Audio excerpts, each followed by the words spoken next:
Good morning, everyone. What a joy, what a privilege to be together as family and spend some time in the Word of the Lord and in fellowship. Now, we are busy and we're actually ending our series today called His Glory, My Story. And in this whole series, we're asking the question out of the book of Hebrews, who is Jesus? If you close your eyes, what is the picture that comes to mind when I say Jesus? Now, I'm a dad of 3 boys. The oldest one is now 8, middle child is 5, and our little boy is turning 3 in April. And it's fascinating to witness how these guys get to learn and to know Jesus in their own way, in their own special time, in their own way. My eldest son at the moment is really concerned if there will be Minecraft in heaven. So he just asked me to ask Jesus if that will be all right.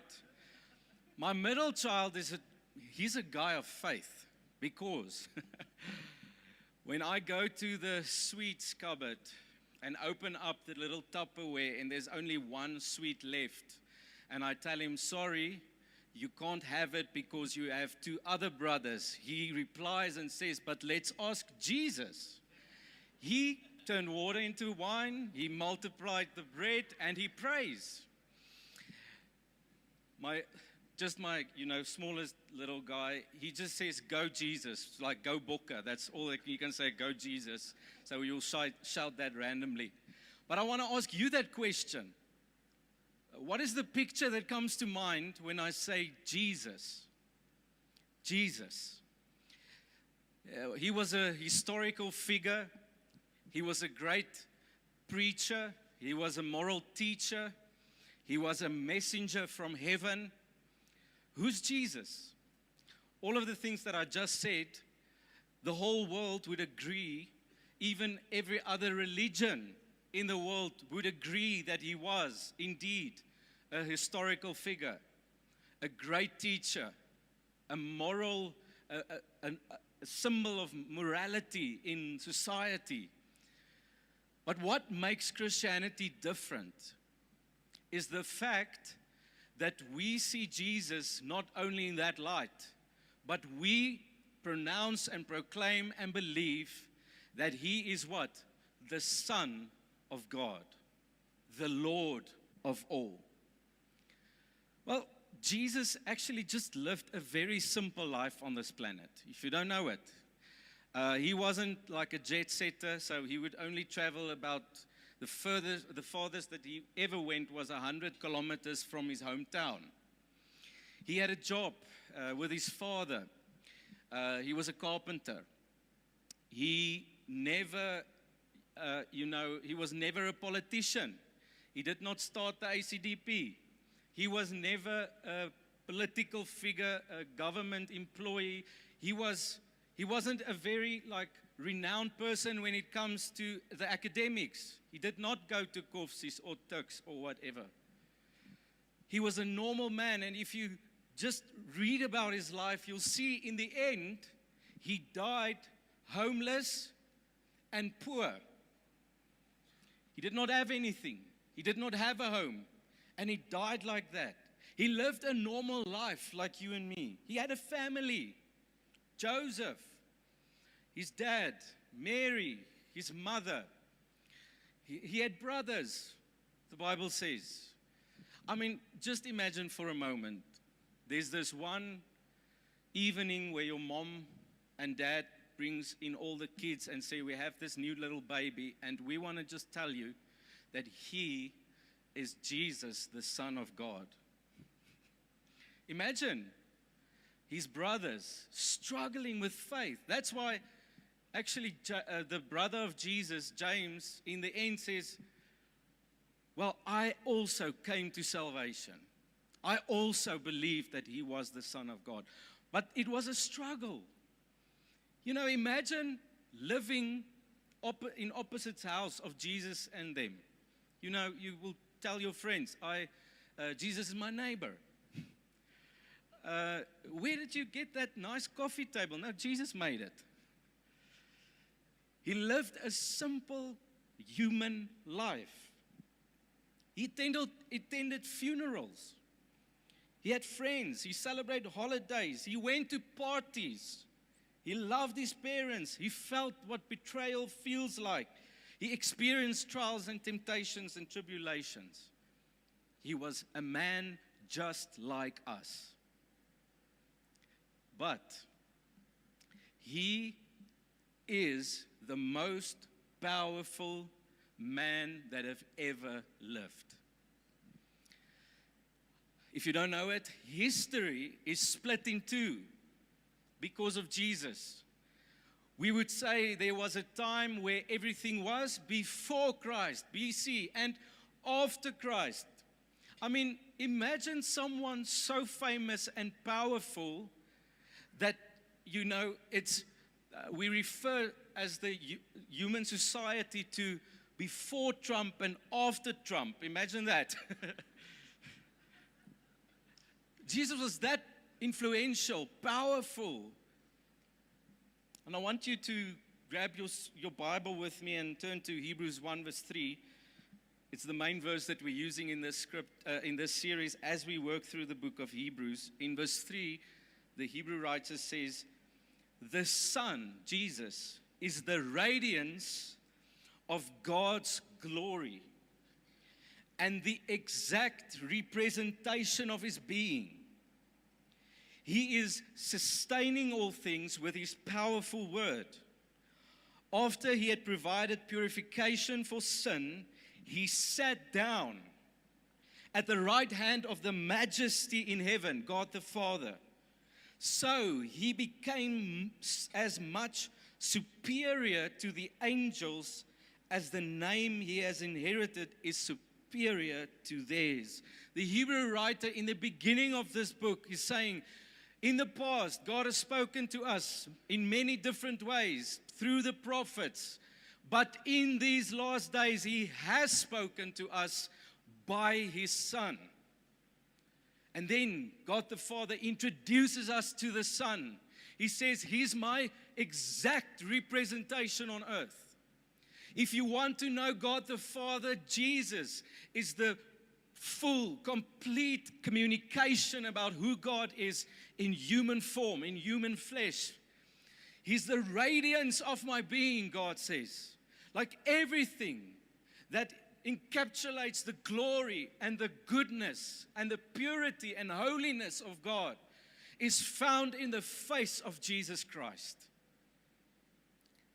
He is the Lord of all.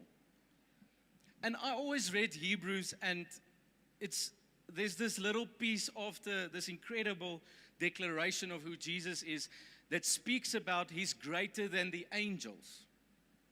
I mean, in our society, it's very easy to believe that, Jesus is greater than the angels.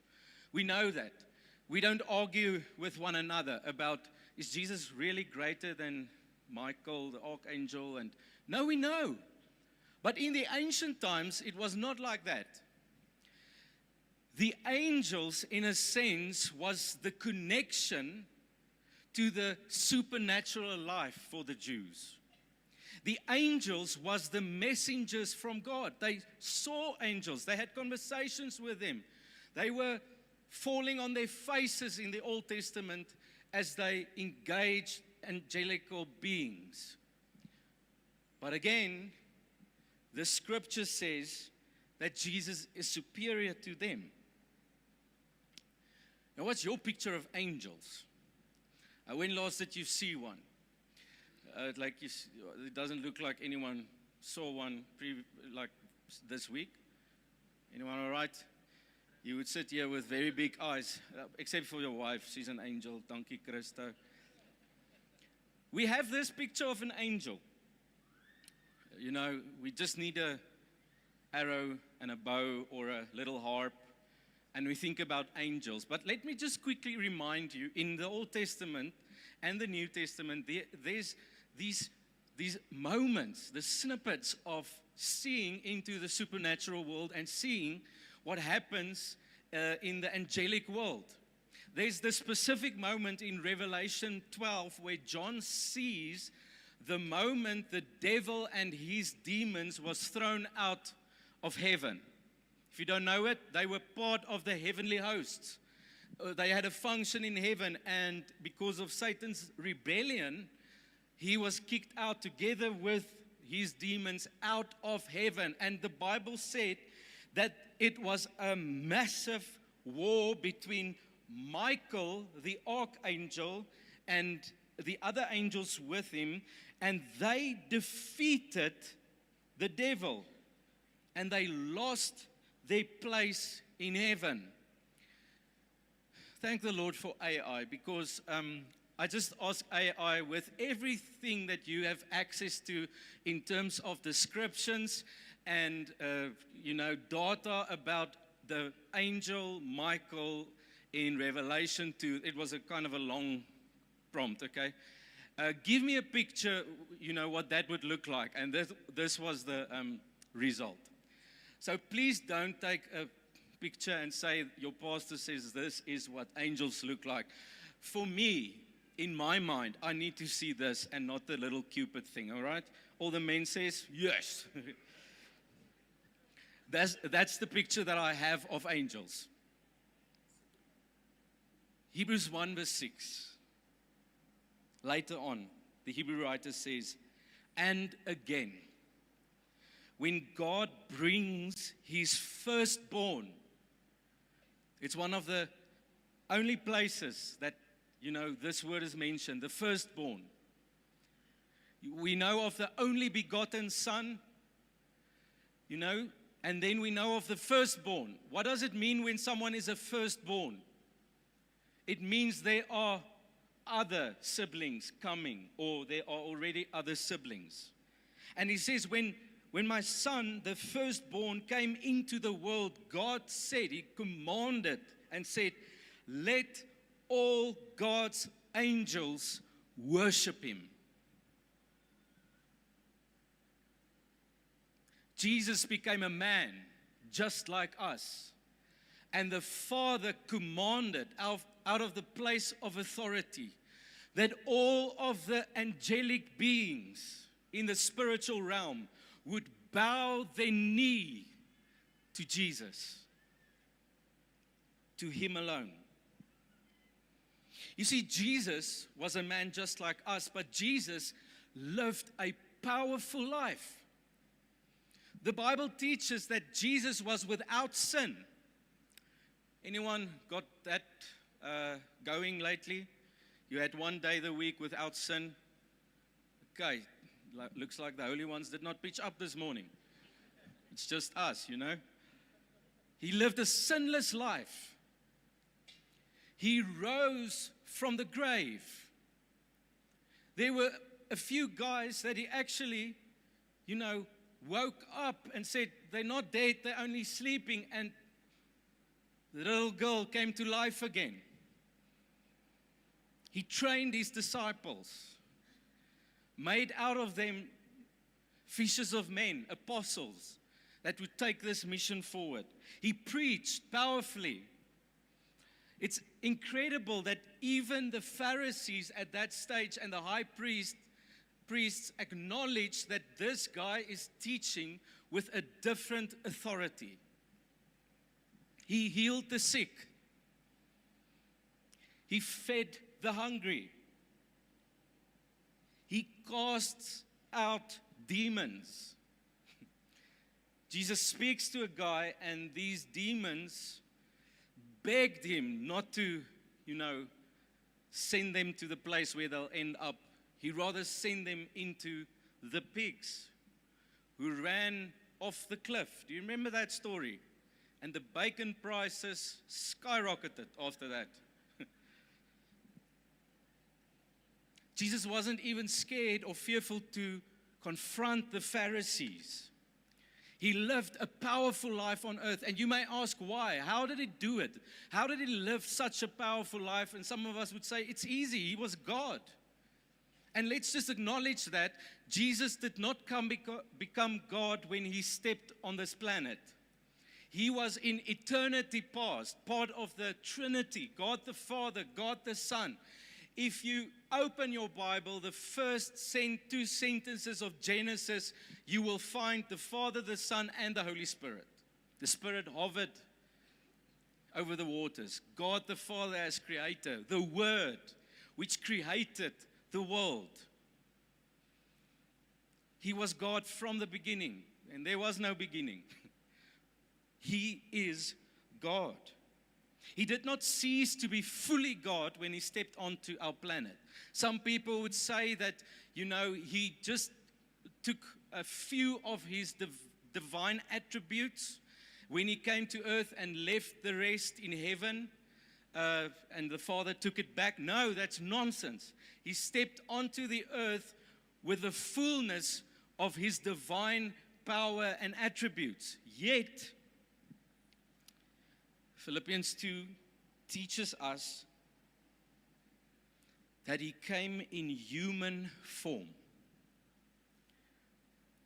And it says that with the limitations of being in a human body, Jesus emptied himself. He took on the form of a servant. This king that the angels bowed to, he humbled himself, and he did not use his divine attributes to his own advancement and advantage. It was a decision in the Trinity that Jesus on earth would not use his divine powers to make himself known. And yes, there were moments that happened when he forgave sin. But can you imagine that Jesus submitted himself as the Lord of all, to whom the power of the Holy Spirit when he was on earth? It was because of the intimate relationship that he had with his Father and the empowerment of the person of the Holy Spirit that Jesus lived such a powerful life.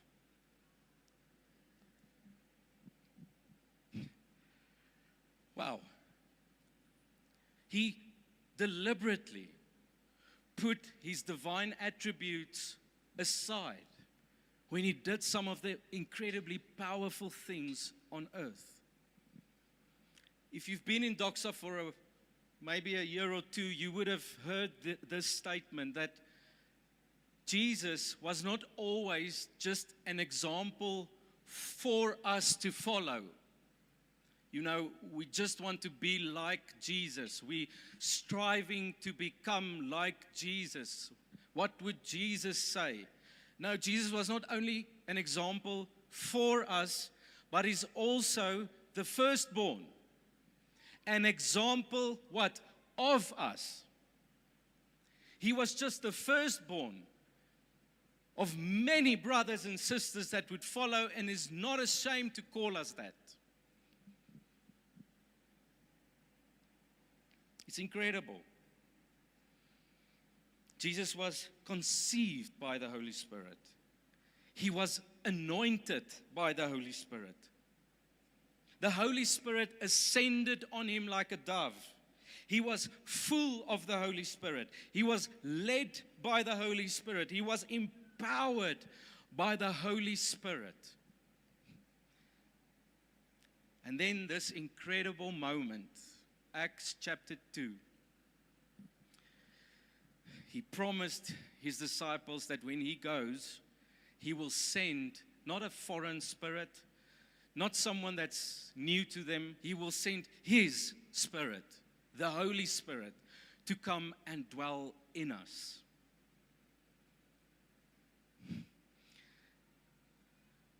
The Spirit of Jesus has ascended on mankind, those who believe in him.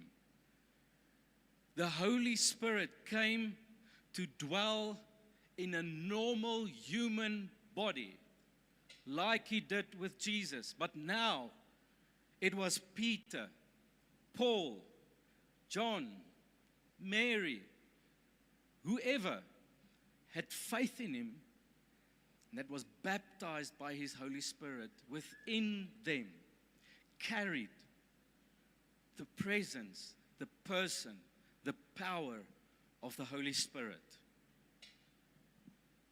I think in Christianity, this is our biggest problem. We don't know what we have. We settle for, what we think we should have. According to our, qualifications, how good we perform, that is where, my power stops. And the Bible tells a whole different story. He pours out His Spirit on normal, fallible human beings. Why? To make them look good? No. We are little temples, the Bible says, that puts Him on display in the world. We take His powerful presence into the world. Christian, do you know who you are? The whole book of Hebrews up until chapter 11 is a display of how superior Jesus is to the angels, to the Lord, to the temple, to the high priesthood. He's above that. And then suddenly in Hebrews 11, it goes into a whole different direction. Now in Hebrews 11, we hear stories of men and women like us who had faith in their God, believed Him, and followed Him, and by His Spirit they have done incredible, powerful things on this earth. You read, they were not only witnesses of God's power, they were partakers in His power. It's as if God chose them to live with Himself this powerful life. It's incredible. Hebrews 11, verse 32. Listen to this. He listed a few of these men, Noah, Abraham, the big guns. They all made it there. And then he comes to the end and he says, in verse 32, he says, "And what more shall I say? I do not have time to tell about Gideon, Barak, Samson, and Jephthah, about David and Samuel and the prophets." It's like a preacher who says, "Guys, I don't have time to speak about this. This is a whole different sermon. But anyway, go and read that." And then you get specific preachers that goes into that while they are preaching like I'm doing right now. It's as if the Hebrew writer is doing exactly that. He's like, I want to tell you so much more, but I can't. Just list a few of these guys. And he says, they who through faith conquered kingdoms. Speaking about David. They administered justice. Speaking about Samson and Barak. They gained what was promised. Who shut the mouths of lions. Daniel got in. Wow. Quenched the fury of the flames. Escaped the edge of sword. Whose weakness, listen to this, was turned to strength. And who became powerful in battle and routed foreign armies. It's a display of God's power in normal human beings. And then this incredible piece that I could not understand up until we started preaching the sermon. In the end, the last two verses, 39 and 40, it says, "These were all commended for their faith, yet none of them received what had been promised, since God had planned something better for us, so that only together with us would they be made perfect." Do you get it? Just say, yes, I think I do. Or no, I don't know what you're talking about. These guys, by faith, had access to the power of Jesus. They lived with his power. They saw his power through their lives. And it says, but they did not receive what was promised in the beginning. It's only when this generation who's on the other side of the cross and the infilling of the Holy Spirit, it's when that generation are filled with his power that these guys and what they did will make sense. Have you ever thought of calling yourself a hero of the faith? Maybe not a hero, but let's, maybe settle for Powerpuff Girls or, PJ Masks or whatever, for all the parents out there. Woo. No. It's only with us that they be made perfect. In other words, it's as if the Hebrew writer is inviting you and I that are now on the other side of the grave and who are filled with the Holy Spirit. He's inviting us to come and experience God's power for ourselves. Not only witnessing his power, but let his power be revealed in my story. How? His power can be seen in the challenges of your life that will end in glory, in the lostness of our society, when God uses you to bring light. His power can be displayed in pain and brokenness of the world, where you administer his healing and hope. His power can be displayed in your relationships with others, where there's connection and joy. His power can be manifested in our homes, in our marriages, in our kids, in our parenthood, in our workplaces, where your influence with the power of the Holy Spirit blesses this environment. It actually elevates the environment, and it is a business or a workplace to the glory of Christ. The power of the Holy Spirit through your story can be revealed in the city, in the community, where you step your foot every day. It's a moment of manifesting and presenting and displaying the power of the Holy Spirit through your life. Do you want a life like that? Maybe at one stage in your life, there was a moment where you were filled with the Holy Spirit. You witnessed to someone to come to Christ, or you saw someone get healed, or you saw someone being emotionally broken come into the love of Christ and be restored. And now in this moment, you see yourself not as a hero of faith anymore, but because of what you think you are, you scale yourself a 2 out of 10. And I want to just reiterate this one piece in the first few verses that I just read. He's speaking about these guys whose weakness has turned to strength and became powerful in battle.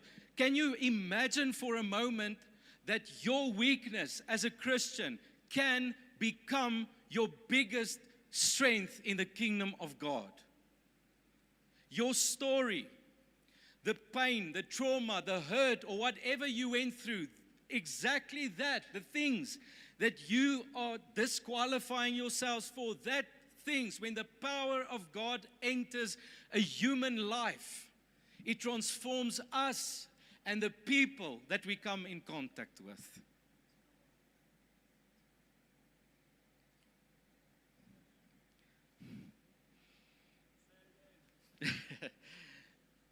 It looks like you guys don't believe me. Okay, we have time still. No, that is the struggle of the Christian life. The faith struggle of the Christian life is to believe God, is to grow in grace, the Bible says, or grow in faith, in trusting that what God says is true, to believing what He says about you, about Himself, about the world. It's not human boldness or courage or, live your best life now and woohoo, let's go, we're Christian, we're the most joyous of all. No, it's in the struggle, it's in the weakness that God comes and He empowers us with His strength and might. And we are part of the lineage, the family. We become brothers, sisters, sons, daughters, heroes of the faith. Not one of these guys was mentioned for their miraculous things and their incredible, powerful things. They were mentioned for what? Their faith. Faith is simply this: believing God. I want to call up Franco Prince Lua. He actually grew up in this environment, in this church, and he's now part of our Doxadeo North team. But I would so love you to come and share your story of just how God used a normal human life to bring about His power in the kingdom. Thanks. Thanks, Eugene. I must say, I definitely now realize why Brent and Eugene preaches in t-shirts, because my feet are sweating in my shoes at the moment. I think the Afrikaans went easier for me, so the English might tire itself out while I'm speaking, so just bear with me. So for my story, I think the most important thing is that this is God's story. And what I hope that you will get from this today is that you realize that this is also your story. This is our story. And it's nothing special about me. Hence, I'm speaking in Bloemfontein, not in some big city somewhere else. But for the story, we need to rewind 12 years back. In 2013, I was matric. And I had to decide what I was going to do with my life. So, as most of us know, now that we're older than that, you definitely don't know what you want to do with your life when you're 18 years old. But the good news is it doesn't actually matter, because God uses you in whatever you choose to do. And that is the story of Kingdom Vision. So, I decided to go and study optometry. Don't know why. Don't ask me why. Actually wanted to go and study architecture, and then just did a quick 180, decided on optometry, went into my studies, and in my matric year, at the end of my matric year, I had a surgery for a hernia repair done on my right leg, and for some other reason, never happened to me before in surgery, but I had a very, very traumatic experience, and I developed what I now know is post-traumatic stress disorder or post-operative depression. And it was the first time I was faced with depression, anxiety. And I'm not speaking about feeling a little bit bad, not wanting to do something. I'm speaking about sitting daily, crying myself to sleep. That's how bad I felt. Needless to say, I got through that, and I remember in that time, my mom used to tell me that she knows I'll get through this. This is not the end, because God has called me for bigger things, for greater things. She knows that He has a plan for me, and that's why she knows this is not the end. And that was the only thing I could hold on to. It's the only hope I had in that stage. I remember praying that over myself in the evenings, trying to just figure out how to get through the next day. Eventually went through this journey, psychiatry and all of these things, and I went into my studies again with believing this thing of God has something bigger for me. So it's going to come, there's this big thing that's going to happen. And finished my studies, went to Pretoria, because I thought to myself, well, if it's going to be something big that happens, it's not going to happen in Bloemfontein. It's definitely going to happen somewhere else. So moved to Pretoria. Definitely not the greatest place in the world. I don't know who's from Gauteng, but yeah, you can keep that to yourself. First of all, they support the Blue Bulls, and then there's just traffic everywhere. I mean, just you can't drive. Here you drive through the city in 20 minutes. There it takes 20 minutes to drive 1 kilometer. But in that was my first year of work. I went into work the first day. I remember standing in my office and thinking to myself, is this what life is about? Like, is this all that it is? There must be more than this. I mean, come on, God, is this the more that you've called me to? And in June in that year, I went on an outreach with Doxa to Zimbabwe. I love Africa, so if you want to take me on a holiday, take me up in Africa. My wife loves the ocean, so we have a bit of discussion around that every year. But on this outreach, I remember I was standing on a mountaintop and I was looking across this valley, and God just told me, why are you running away from your calling? Why are you running away from where I'm calling you to? And I said to him, well, I'm not. I've run to Pretoria. I mean, you called me. I'm searching for opportunity. But he said, no, but I didn't call you to Pretoria. I made you to be in Bloemfontein. I called you to Bloemfontein.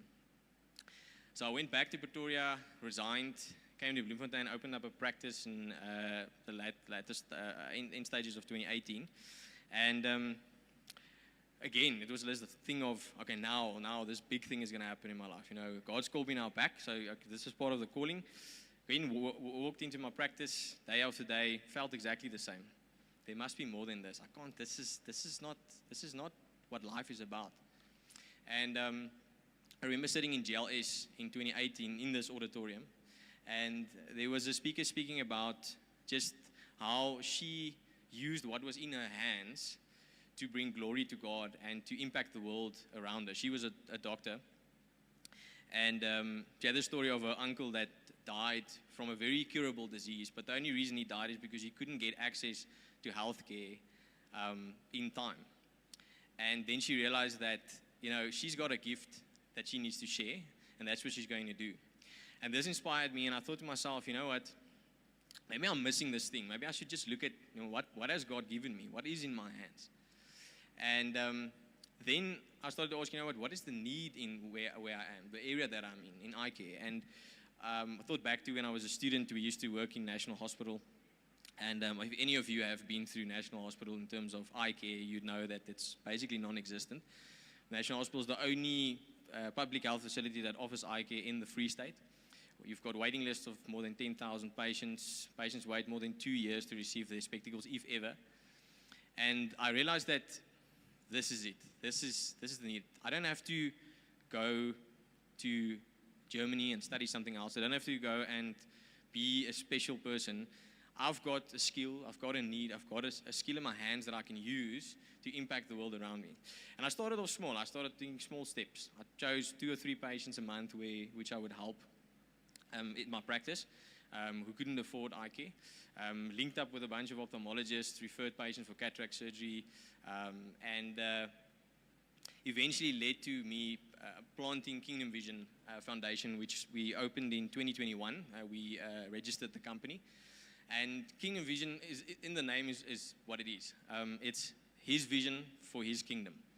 And we called it that, obviously, because of the vision as well, physical vision. But we were privileged in 2024 to open up our first 2 clinic sites. One is at Anchor of Hope. Buddha said to me, listen, we've got a shoe store here that we're not using currently. You can use it if you want to. And the testimony just in that and how that came together, people that came and said, well, we'll sponsor this, we'll give this, we'll do that, was amazing in itself. And if you want to hear the rest of that, you're welcome to ask me afterwards. But we opened that. We also opened another clinic on the campus of the University of the Free State, because we realized that about 73% of the university students is NSFAS bursary holders, meaning they don't have access to medical aid. And we started to realize how many students can't see on campus. It's really scary, and I mean, we can tell you the stats if you want to come here. And since then, we've been able to help close to 3,000 patients. And we really believe that God is not done. He's going to do much more than this. We believe that this is going to be a national thing, even a global thing. And we really trust that God will use us for that. And I mean, again, there's nothing special. I'm from Bloemfontein. But so are you. And I want to encourage you, if just in that inspiration, if something can inspire you to say, where do I start, is to ask yourself, what do I have in my hands? Where do I work? What do I do? What's my skills? Even if you're not qualified in something, you do something every single day. And I promise you, there is a need or a brokenness in that area that you are in currently. And if you can just ask that question and ask God to bring the fish and the bread to Him, to say, I don't know what to do with this, but I know you can multiply, and I know you can use me in this space. I promise you, you will speak, and I promise you, you will move. And yeah, that is my story. Thank you for listening. Thanks, Eugene, for allowing me to speak.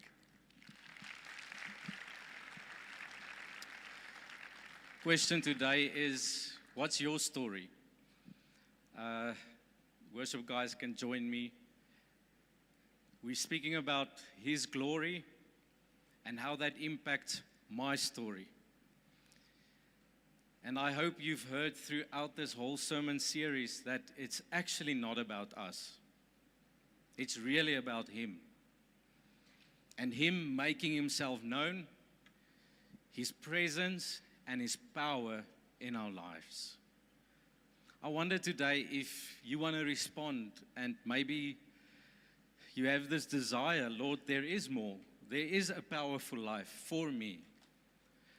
And I need to surrender something today that I'm holding up so that I can't access what God has in store for me. Won't you, if you are comfortable with it, and say, Lord, I know the scriptures that the Holy Spirit wants to empower me. He wants to live in me. But there are these things that I need to surrender today and invite Him to come and fill my life. Won't you stand with me if you're that person today? I would so love to pray with you in faith. Just stand to your feet.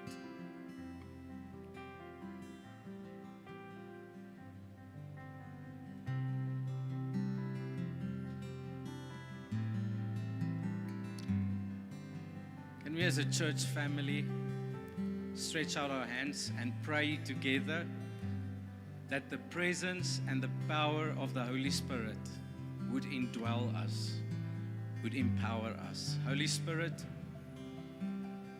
we are so thankful that you came on that day of Pentecost to fill us. And Jesus, what a gift, what a joy. We want to thank you for the gift of the Holy Spirit in our lives. And God, like the heroes of the faith, we want to make ourselves available. We want to say yes. We want to surrender, Lord. We want to believe you, believe in you, trust in you, to come and fill us afresh with your Holy Spirit. We ask that in your name. Amen.